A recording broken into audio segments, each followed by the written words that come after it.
Hello दोस्तों, मैं आपका स्वागत करता हूँ मेरे इस चैनल में प्रिंस लर्निंग सेंटर में। आज हम लेसन नंबर 2 पढ़ने जा रहे हैं, लॉ स्प्रिंग। अगर इससे पहले आपने मेरा पहली वाली वीडियोस को नहीं देखा है तो आप पहले उन वीडियोस को जाके देख सकते हो। उनकी मैं लिंक्स अपने डिस्क्रिप्शन बॉक्स में प्रोवाइड करा दूंगा। अगर आपको पोइम्स वाली वीडियोस देखनी है तो मैं आपको उसकी भी वीडियोस भी आपको डिस्क्रिप्शन बॉक्स में प्रोवाइड करा दूंगा। आज हम लेसन नंबर 2 को पार्ट 1 एंड पार्ट 2 में डिवाइड करेंगे। आज की इस वीडियो में मैं आपको पार्ट 1, जिसमें मैं लॉन्ग आंसर क्वेश्चंस आपको इस वीडियो में बताऊंगा, जो पेपर में हर साल आते हैं और जो मोस्ट इम्पोर्टेंट क्वेश्चन है। So let's start the class. सबसे पहला क्वेश्चन हमारा जो स्टार्ट होता है, आप इसे नोट डाउन कर सकते हो अच्छे से। अगर आपको नोट्स चाहिए तो आप you can contact me. Question number 1 है हमारा, डिस्क्राइब द लाइफ। डिस्क्राइब करना है life and the living of the Bangladeshi squatters. ये स्क्वाटर्स क्या होते हैं? जो स्क्वाटर्स वर्ड है वो ये वर्ड है कि सरकारी जमीन पर गैर कानूनी रूप से बसने वाले लोग। Y does the writer Anees जंग। तो हमारा जो राइटर है हमारी ऑथर है, वो कौन है? वो लॉ स्प्रिंग की जो ऑथर है वो बाय एनीस जंग के द्वारा ये चैप्टर लिखा गया है। So why does the writer Anees Jung say that Simapuri is a place on the periphery of Delhi, yet miles away from it metaphorically. हमें इस क्वेश्चन में ये समझाना है कि अगर देखा जाए, जैसे दिल्ली जैसे शहर में देखा जाए, तो बताया जा रहा है कि क्वेश्चन ये है कि हमारा कि वैसे तो जो सीमापुरी है वो दिल्ली के सीमा से लगा हुआ है, तो बट रियलिटी में प्रतीकात्मक रूप से वो बहुत दूर है। जैसा हमें पता है दिल्ली शहर कैसा शहर होता है, यहाँ पर क्या क्या चीज होनी चाहिए, बट रियलिटी में देखते तो सीमापुरी जो दिल्ली से ही लगा हुआ एक छोटी सी जगह है, जहाँ जो एरिया वहाँ पर बांग्लादेशी लोग आज वहाँ पर आकर रहते हैं। तो उन लोगों के बारे में हमें डिस्क्राइब करना है। पेपर में आता है सिंपल लैंग्वेज में, अलग अलग वेज में भी पूछ सकते हैं कि आपको सीमापुरी के बारे में डिस्क्राइब करना है। So let's start. सबसे पहला क्वेश्चन हमारा डिस्कस करते हैं। आई होप आपको क्वेश्चन समझ में आया होगा कि क्वेश्चन में ये बोलना चाह रहा है कि सिंपल लैंग्वेज बोलो तो सीमापुरी के बारे में डिस्क्राइब करना, वहाँ का बैड कंडीशन बताना है, वहाँ के लोग कैसे जीते थे। और ऑथर ने भी यही बोला है कि सीमापुरी एक दिल्ली का हिस्सा होते हुए भी, सीमा पर होते हुए भी, बट ये मैथाफेरिकली प्रतीकात्मक रूप से बिल्कुल दूर है। सो लेट्स सी।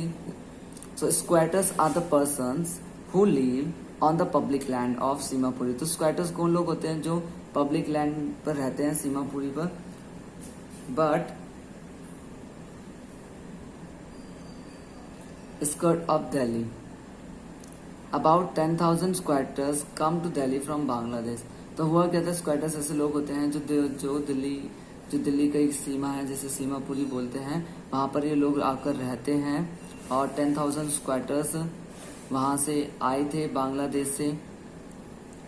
इनकी लाइफ के बारे में देखते हैं। द लाइफ, आपको जो क्वेश्चन आंसर लिखने का तरीका इसी वे में लिखना है। जैसे देखो मैंने यहाँ पर 4 लाइन्स ऐसे लिखे, आपको ऐसे ही गैप छोड़ने हैं, ताकि हर एक गैप का एक मतलब होता है जो हमें बताता है कि क्या क्या करना है। The life of this people is a hello. जो इन लोगों की जो जिंदगी है वो बिल्कुल की बिल्कुल हेल है। They are devoid of all the facilities of health, hygiene, education, etc. They live in dark and dirty juggies without light, air, and other conventions.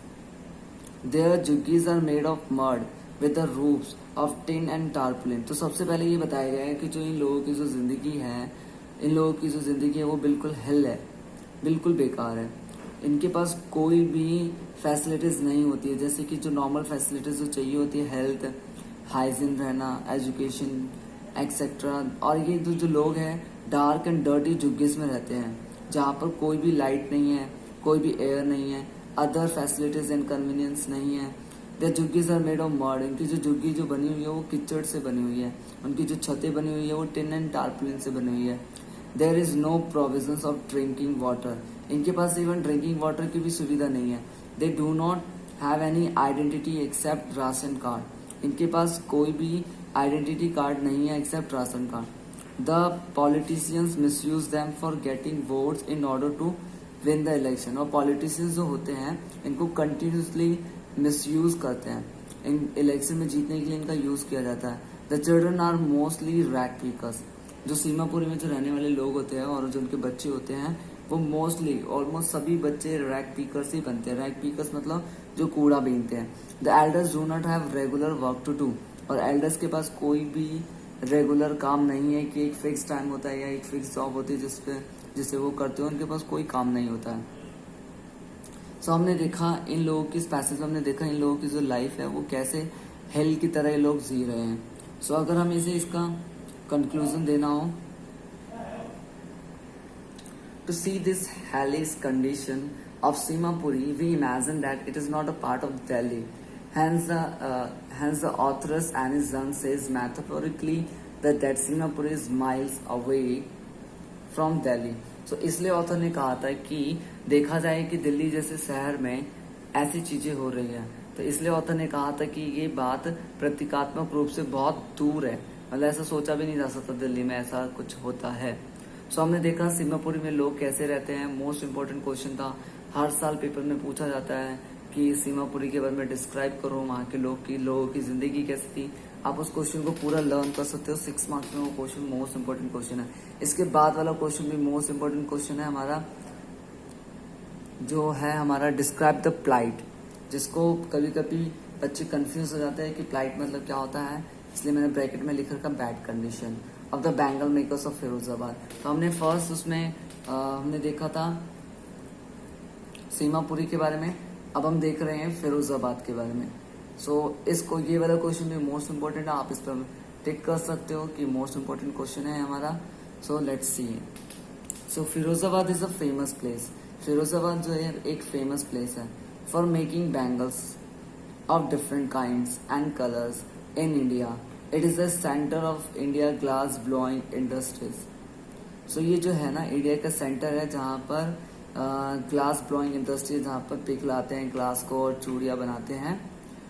Every other family in the town is engage in this profession. तो फिरोजाबाद पहली बात तो famous है bangle making के लिए, और India का ये सेंटर ग्लास ब्लोइंग इंडस्ट्री है।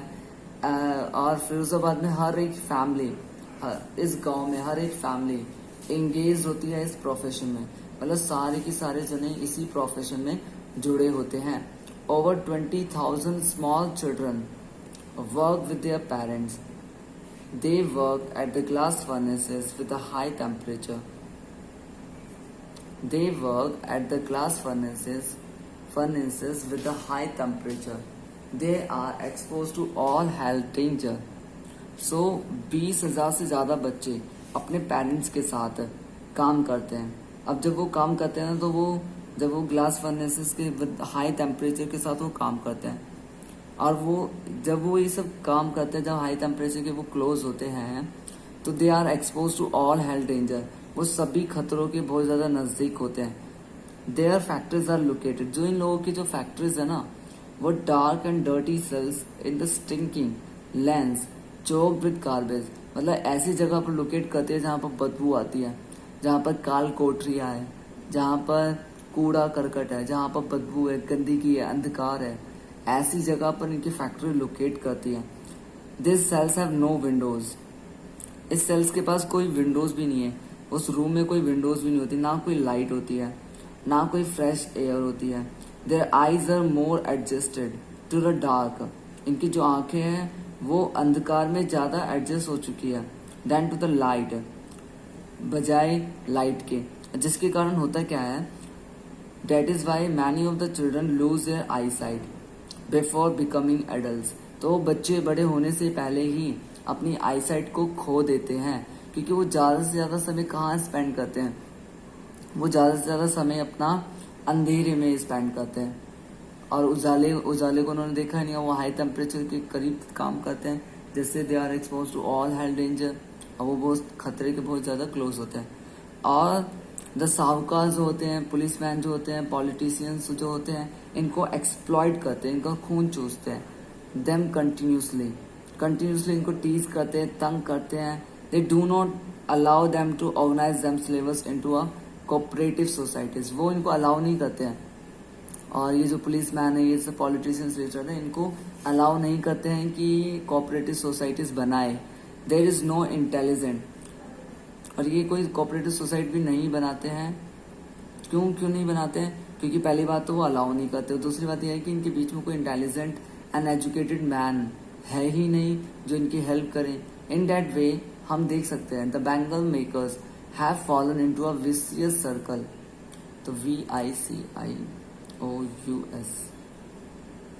तो इस तरीके से हम देख सकते हैं कि ये खतरनाक सर्कल में फंस चुके हैं। तो दोस्तों ये वाला जो क्वेश्चन था मोस्ट इम्पोर्टेंट क्वेश्चन था, आप इसे नोट डाउन कर सकते हो अपनी कॉपी में। आपको सिर्फ इसी वे में लिखना है, आपके फुल मार्क्स आएंगे। अब क्वेश्चन नंबर 3 डिस्कस करते हैं। क्वेश्चन नंबर 3 है हमारा, ये भी एक इम्पोर्टेंट क्वेश्चन है, इसको देख लेते हैं। How is Mukesh different from other children who work in Bengal industries? Why does the authors feel cheerful when she looks into Mukesh's eyes? तो हमें बताना है कि मुकेश दूसरे लोगों से कैसे, दूसरे बच्चों से कैसे डिफरेंट था। तो इसका आंसर देखते हैं।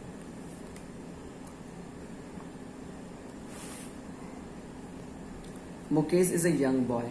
मुकेश कौन है? एक यंग बॉय है। He belongs to a family of bangle makers in Firozabad.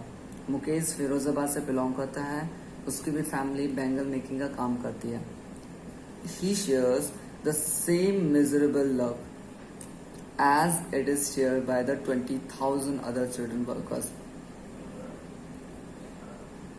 Who work with their parents in bangle making factories. तो वो भी सेम लव शेयर करता है जो कि बाकी 20,000 अदर्स चिल्ड्रन के साथ हो रहा है, जो अपने पेरेंट्स के साथ काम करते हैं फैक्ट्रीज के अंदर। This bangle makers believe in their fortunes. तो ये जो बैंगल मेकर्स होते हैं वो ये इस बात पे बिलीव करते हैं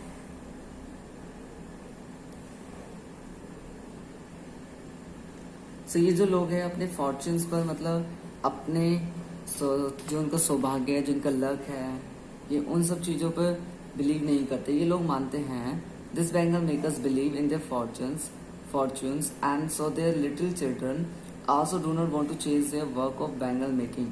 तो ये जो लोग हैं, ये लोग मानते हैं कि ये जो भी कुछ हमारे साथ हुआ है, जो भी हम इस गरीबी में पड़े हैं, जो भी हम इस प्रोफेशन में आए, ये हमारी मर्जी से नहीं हुआ, ये हमारे किस्मत में लिखा था, तो हमें इसे फॉलो करना पड़ेगा। ये बोलते हैं कि ये हमारे कर्मांश की वजह से हुआ है। सो जो इनके बच्चे होते हैं फिर वो भी अपना प्रोफेशन चेंज नहीं कर पाते हैं क्योंकि इनकी थिंकिंग की वजह से। बट क्वेश्चन क्या है, जब हम मुकेश की बात करते हैं, but Mukesh is an exceptional to them. Mukesh एक एग्जाम्पल है इनके लिए। He is a dreamer. Mukesh एक ड्रीमर है। He does not want to do the work of bangle making, और वो बैंगल मेकिंग का काम नहीं करना चाहता है। He wants to become a motor mechanic. वो मोटर मैकेनिक बनना चाहता है। He determined to go to garage and learn his desire work. अब वो वहाँ पर गैरेज में जाएगा, वहाँ पर मोटर मैकेनिक का काम सीखेगा, और इस चीज को देखकर ऑथर को बहुत खुशी फील हुई। To see the determination and the hope of the Mukesh, the author look into his eyes and feels very happy. So ये हमारा मुकेश वाला क्वेश्चन था। ये भी क्वेश्चन भी हमारा इंपॉर्टेंट है, बट इससे ज्यादा इंपॉर्टेंट हमारे question number 1 and question number 2 था, जो मैंने आपको अभी शेयर करा था। So thanks for watching my videos. We will meet in the next video, and don't forget to subscribe my channel and share this video with your friends and in the school groups. Thank you.